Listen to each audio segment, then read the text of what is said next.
Let's talk about Safe Sport finally, because apparently everyone has been waiting on my hot take. So sit down, buckle up, babes. We're going to talk economics, governance, incentives, power structures, and the real highs and lows of modern Safe Sport era inside the United States Equestrian Federation.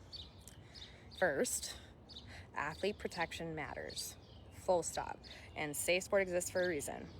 And these are real victims in the sport who deserved a system that took abuse seriously after decades of silence, favoritism, and institutional protectionism.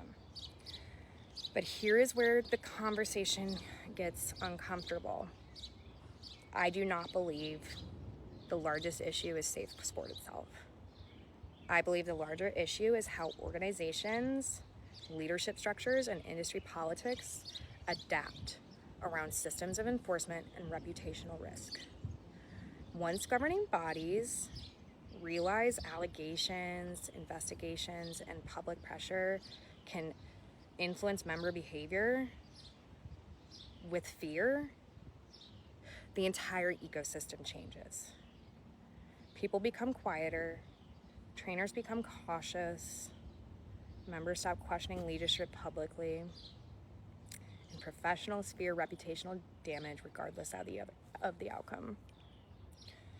Social and political incentives have started shaping reactions before facts are even fully established. And that's not a criticism of protecting athletes. That is a criticism of governance culture, because any system built around enforcement must also have transparency, consistency, proportionality, accountability, and trust in the process. Without those safeguards, organizations risk creating a climate where fear itself becomes a management tool, even unintentionally. So economically, the ripple effects are enormous. Trainers losing business, sponsors distancing themselves immediately, legal costs skyrocketing, and the insurance implications. It all leads to member distrust, media narratives taking over the due process, and younger professionals becoming afraid to participate in the governance conversations at all. And the irony is, many people within these systems genuinely believe they are protecting the sport while failing to recognize how easily power structures can manipulate fear optics and public perception.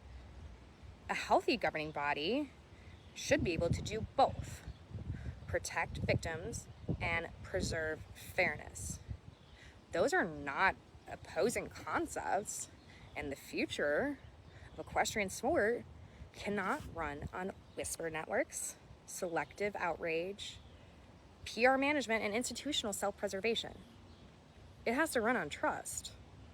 And trust only exists when members believe the rules apply equally to everyone. Yeah, I had a nice day at the pool, and those were my thoughts I took on that. So we'll see what happens in the comments. It's gonna be fun. Tear me apart, love me, hate me. It's still in a session. Bye.